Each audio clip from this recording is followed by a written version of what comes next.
अस्सलाम वालेकुम नाज़रीन, आज हम फिर हाज़िर हैं टुडे विद हफीज़ खान में। पिछली एपिसोड में हमने हफीज़ खान के फ़नी सफ़र के बारे में जानने की कोशिश की थी और हम उनकी नावल निगारी तक हम पहुंच चुके थे।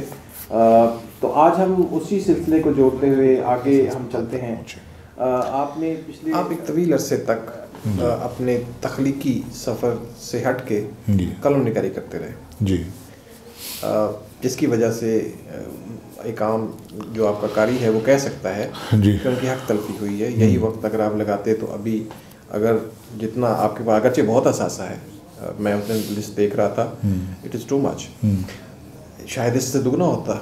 और ये क्या आपको शोहरत नहीं मिल रही थी, आप शोहरत हासिल करना चाहते थे, क्या मसला था? शोहरत मेरे लिए कभी, जिसे कहते हैं ना, मेरा मतमा नज़र नहीं रही। मेरे जो मतमा नज़र होता है कि अपना कैथारसिस करना, कैसे मैं अपना जो मेरे अंदर उबाल है उसको मैं कैसे निकालूं।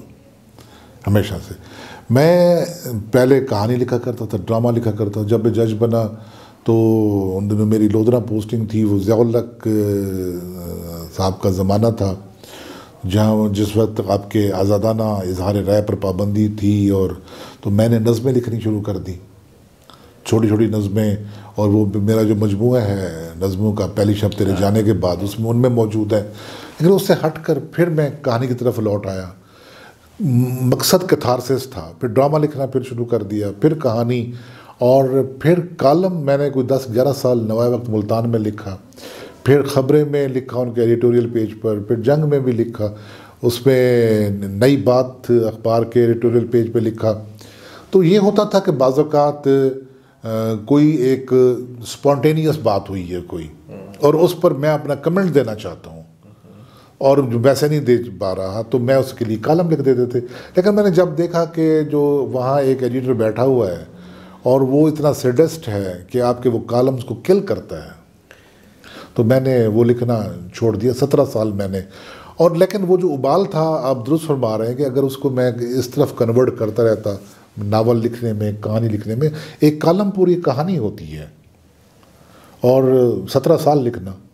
लेकिन गो के उस दौरान मैंने टीवी के लिए भी लिखा, रेडियो के लिए ड्रामा लिखा और अफसाने भी लिखे, लेकिन मेरी मैक्सिमम तवानाई वहीं सर्फ हो जाती थी कॉलम लिखने में। जब अदीब या दानिश्वर, मुख्तलिफ ममालिक के मशहूर अदीब दानिश्वर जब बोलते हैं तो दुनिया उनको तवज्जो से सुनती है, चाहे वो अरुंधति रॉय हो, मोहसिन हामिद हो, और पमोक हो, या बाकी ममालिक के जो मशहूर अदीब हैं। लेकिन ये अदीब इस बात का ख्याल रखते हैं कि जब वो बोलें तो वो कम बोलें और उस वक्त बोलें जब कोई ना बोल रहा हो और उसकी गूंज दूर तक सुनाई दे। लेकिन ऐसा लगता है कि आप जो है ज़्यादातर बोलते रहे, जिस वजह से शायद आप अपना असर खो बैठे ना। मैं नहीं समझता इस बात को कि मैं, मेरे ज़्यादा बोलने की वजह से मेरी तहरीर का असर जाता रहा। मेरी तहरीरें आपने भी पढ़ी हैं, जिन लोगों ने पढ़ी हैं, और अगर वो मेरे मुंह पे ये बात करते हैं कि उनमें असर है तो और बात है।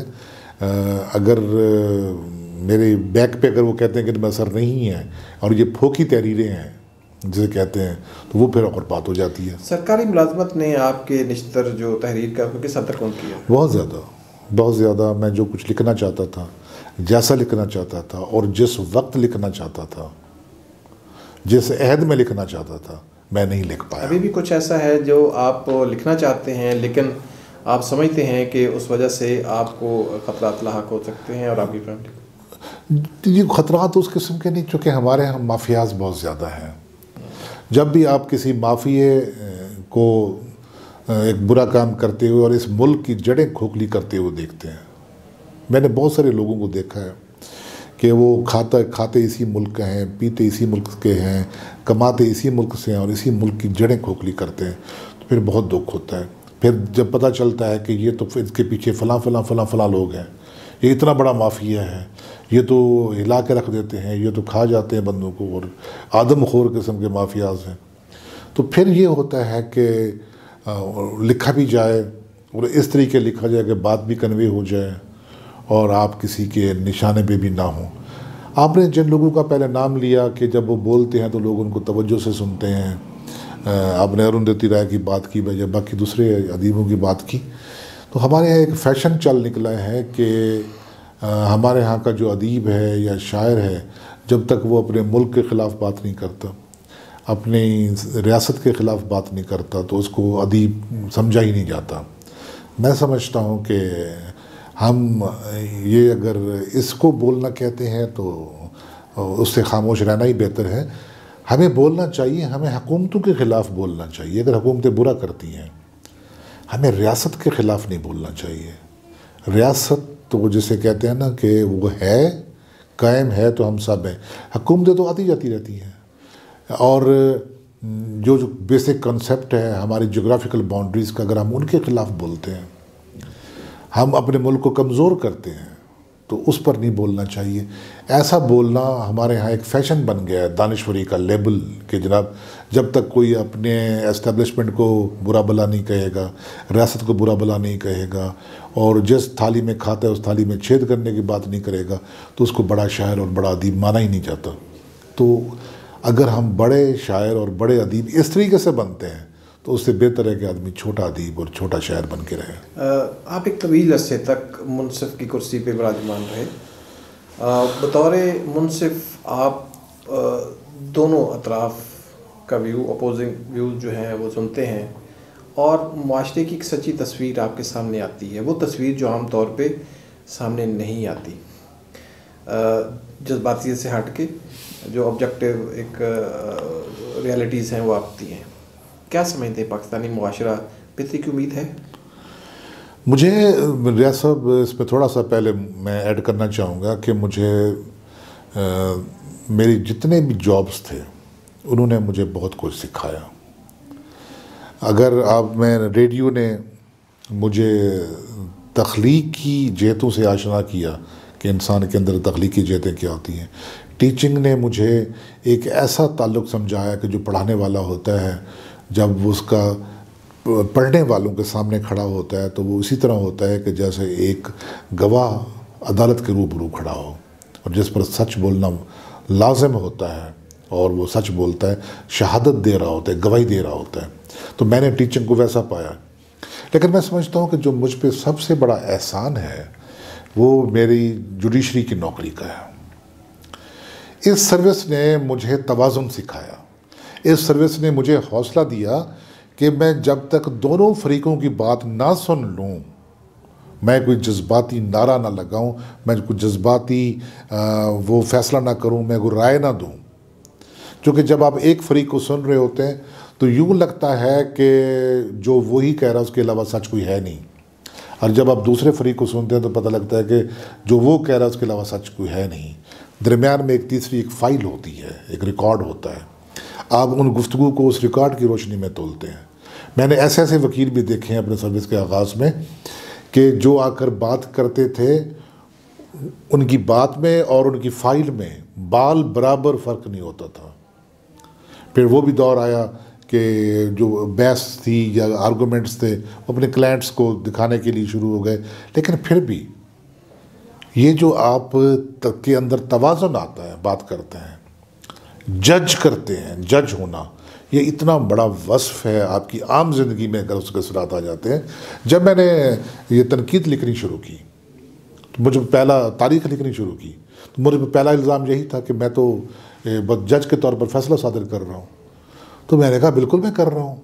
मैंने कहा उस तनकीद को मैं मानता ही नहीं जो तनकीद मुझे ये कहे कि जो आपने कहा है वो भी ठीक है और जो रियाज साहब ने कहा वो भी गलत नहीं है। तो की बात क्या हुई?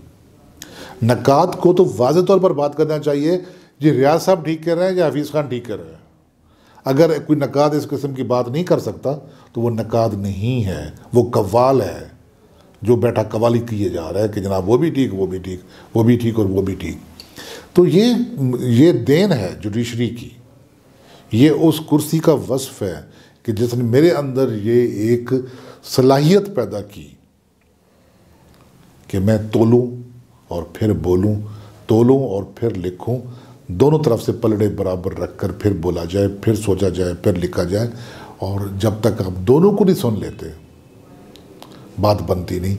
उसमें एक मैगज़म है कि no one should be condemned unheard, और किसी को सुने बगैर। और मैंने ऐसे ऐसे लोगों को भी देखा है, फ़िरौन सिफत, जो लोगों की नहीं सुनते थे कि जब लोग उनके सामने खड़े हुए गिड़गिड़ा रहे होते थे, और फिर उन्हीं लोगों को जब उन पे बुरा वक्त आया मैंने गिड़गिड़ाते हुए देखा और वो मिन्नतें कर रहे होते थे कि हमारी छोटी सी बात सुन ली जाए, तो फिर उनकी नहीं सुनी जाती।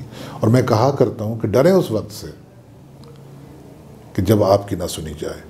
आप लोगों को सुने, उनको हियरिंग दें, तो उनके बहुत सारे मसाइल हल हो जाते हैं। तो ये वो सारी बातें थीं, ये जो वो सारे तजुर्बात थे जो मेरी ज़ात के अंदर कहीं इकट्ठे हुए, और फिर वो पूरा वफूर है। मुझे कहते हैं कि जनाब मेरा एक नावल आ गया और फिर दूसरा आ गया, फिर तीसरा आ गया, ये कहानी आ गई, ये कहानी आ गई। मैं तो वो था कि रात को जिसे कहा जाता था शाम को कि मुझे रेडियो के प्रोड्यूसर के सुबह 50 मिनट का ड्रामा चाहिए, तो सुबह 50 मिनट का ड्रामा उनकी टेबल पे पड़ा होता था। वो एक जो लिखने की तवानाई है जिसके अंदर आवुर्द नहीं है, उसके लिए मसला होता है लिखना। एक सवाल का जवाब जो है वो आप मुझे जो है ब्रीफ दीजिए। मुआशरे का इस वक्त दर्जा हरारत क्या है? बहुत ज़्यादा, मॉडरेट, नॉर्मल? मुआशरा हमारा जिसे कहना कि डेड हो चुका है बिल्कुल, इसके अंदर हरारत रही नहीं है। और ये उस वक्त होता है, ये जो बदकिस्मती जिसे हम देख रहे हैं ना, जब लोग ये तय कर लेते हैं, सोच लेते हैं, उन्हें यकीन हो जाता है कि वो कुछ भी कर लें यहाँ तब्दीली नहीं आनी, वो कुछ भी कर लें उनकी बात नहीं सुनी जानी, वो कुछ भी कह लें तो किसी ने उनकी तरफ अपना कान भी नहीं करना। जब मुआशरे का मजमूई तौर पर चलन ये हो जाए और वो उस नतीजे पर पहुँच जाएं कि वो फिर लोग कुछ नहीं करते, वो जामिद मुआशरा हो जाता है जैसा कि हमारे यहाँ है। ये वो तालाब बन चुका है जिसमें जितनी मर्जी कंकर मारें वो कोई लहर पैदा नहीं करते। आपने शुरू के दौर में अपने आप को सराइकी तक महदूद रखा या आपको रखा गया? फिर आप उर्दू की तरफ आए, लेकिन हम देखते हैं कि पिछले चंद साल से उर्दू का चलन जो है वो दुनिया में आम है, और जो अंग्रेज़ी की तख्लीक़ात जो हैं उनको ज़्यादा पजीराई इंटरनेशनल सतह पे मिलती है। उसमें जो है वो माली फरागत के भी ज़्यादा इम्कानात होते हैं। अंग्रेज़ी को आपने ज़रिए इजहार नहीं बनाया, हालांकि ये बड़े तवील अरसे तक आप इसको दफ्तरी ज़रूरियात पर इस्तेमाल करते रहे। जी। इस बारे में आपने क्या सोचा? मैंने तो अपने यहाँ ये सोचा कि मैं किन के लिए लिखता हूँ। मैंने शुरू में उर्दू में किया था, बाद में फिर सराइकी का आया। अब भी मैं सराइकी के लिए ही लिखता हूँ, मेरे मौज़ूआत वही होते हैं। उर्दू में लिखता हूँ और तो मौज़ूआत मेरे सराइकी होते हैं, सराइकी में लिखता हूँ सराइकी मौज़ूआत होते हैं। देखा यह जाता है कि एक राइटर का मकसद क्या है, एक लिखने वाले का, वो किन से मुखातिब है, वो किन के लिए काम करना चाहता है। मैं अपने लोगों के लिए काम करना चाहता था। फिर ये था कि मेरे मुखातिब मेरा पूरा पाकिस्तान है, या वहाँ जहाँ जहाँ उर्दू बोली जाती है वो तमाम लोग मेरा मुखातिब हैं। मैं वहाँ तक अपनी बात पहुँचाना चाहता था। और मैं समझता हूँ कि अगर मेरा मतमनज़र ये होता कि मैंने कोई इनाम लेना है या मैंने कुछ पाना है और कुछ ऐसी माली वसाइल हासिल करने हैं कि मैं नावल अंग्रेज़ी में लिखूं या फ़िक्शन उर्दू में अंग्रेज़ी में लिखूं या कोई और अंग्रेज़ी में लिखूं जो उन लोगों तक पहुंच पाए कि जो नवाजने वाले लोग हैं, तो वो मैं अभी तक नहीं कर पाया। कि मैं समझता हूँ कि मैं तो अपने लोगों के लिए भी कुछ नहीं कर पाया, तो कुछ मैं अपने नवाजने वालों की तरफ देखना शुरू कर दूँ। अगर मेरे जो कुछ मैंने उर्दू या सराइकी में लिखा है अगर उसी में दम हुआ तो वो उन लोगों तक भी पहुंचेगा कि जो मेरी जैसी सोच रखते हैं। कुछ लोग ये भी कहते हैं कि आपका ताल्लुक़ बुनियादी तौर पे लीड क्लास से है, बुजुर्ग क्लास से है, तो आप जो लिखते हैं वो अक्कासी नहीं करता आम आदमी की। मेरा जो सारा का सारा मेरा ड्रामा है आम आदमी का ड्रामा है। अच्छा, जो मेरी कहानियाँ हैं वो बल्कि लोग हैरान होते हैं कि ये उन लोगों की कहानियाँ जो आम लोग निचले तबके के कुचले हुए लोग, اور لوگ حیران ہوتے ہیں کہ میں ان کی لائف کیسے پڑھ لیتا تھا، کیسے اسٹڈی کر لیتا. جو میں نے اب ابھی ڈرامہ جو میرا ٹی وی پہ چلا تھا پہلا تو 88 میں، تو وہ کردار جو آپ نے دیکھا ہوگا، ہمارے یہاں ایک مجذوب سے کردار پھرتے ہیں دیہاتوں میں، جن کی یہاں سے رال بہ رہی ہوتی، مکھیاں بنا رہی ہوتی ہیں، سائیں لوگ. اس کی کہانی تھی جسے سرائکی میں اپا پیپ کہتے ہیں کہ، اور پھر اپا پیپ کیسے معاشرے کا ایک فعال کردار بنتا ہے، وہ ساری اس کی کہانی تھی. اور میں نے تو ہمیشہ یہی مثال دی کہ ایک چھوٹا آدمی جسے کوئی مواقع نہیں ملے کام کرنے کے، اسے بڑا کیسے بننا ہے، اسے بڑے لوگوں کی وہ جماعت میں کیسے شامل ہونا ہے. تو میرے ہاں تو جو ہائی فائی کردار تو آپ نے دیکھا، انواسی میں کون سے ہائی فائی کردار ہیں، یا عددوئے لوگ میں کیسے وہ کوئی بوئیوا کلاس کے وہ لوگ ہیں. کرک ناتھ میں وہ مکسچر ہے، اس میں وہ بھی ہے جسے ہم کہتے ہیں کہ ہمارا طبقہ نیچا ہے، نچلے طبقے کے لوگ ہیں، اور پھر وہ اوپر تک کیسے پہنچتے ہیں. وہ میں نے تو ایکسپوز کیا ہے ان لوگوں کو. اور دوسرا، میں نہیں سمجھتا کہ میرا تعلق بوئیوا کلاس سے ہے، اور یہ تو آپ کی مہربانی ہے کہ آپ نے مجھے اس کلاس میں شامل کر دیا. میں تو اپنے لوگوں جیسا ہوں. کچھ رسائل ایسے ہیں جن میں چھپنے والے مواد نے جنریشن کو متاثر کیا، جیسے سبرنگ ہے، شعور کرن خواتین کے لیے ہے، نو نہال تعلیم و تربیت، بچوں کا باغ، یہ بچوں کے لیے تھے.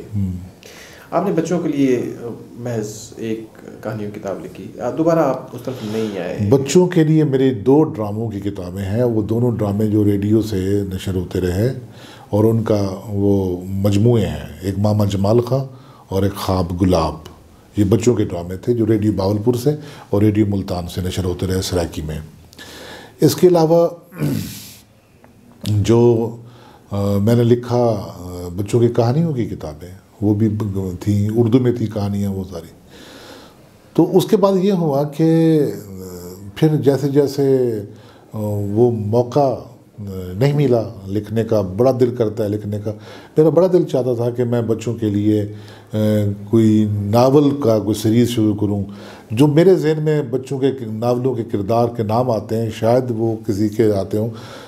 میں اپنے بچوں کو کہانیاں سنایا کرتا تھا، اور اس میں وہ جو نام میں سنتا تھا وہ اتنے فیسینیٹنگ ہوتے تھے کہ وہ نام یاد رکھتے تھے کہ، اور اگر میں ان ناموں کو، ان کرداروں کو بنا کر چلانا شروع کرتا تو شاید بہت بہتر ہوتا. لیکن جسے کہتے ہیں نا کہ فرصت ہی نہیں ملی، اور وہ ہم ہو کے رہ گئے کہ کسی نے کہا ہاں جی یہ کام کرنا ہے، کوئی ڈرامہ مانگ رہا ہے، کوئی ناول مانگ رہا ہے، یا کوئی افسانہ مانگ رہا ہے.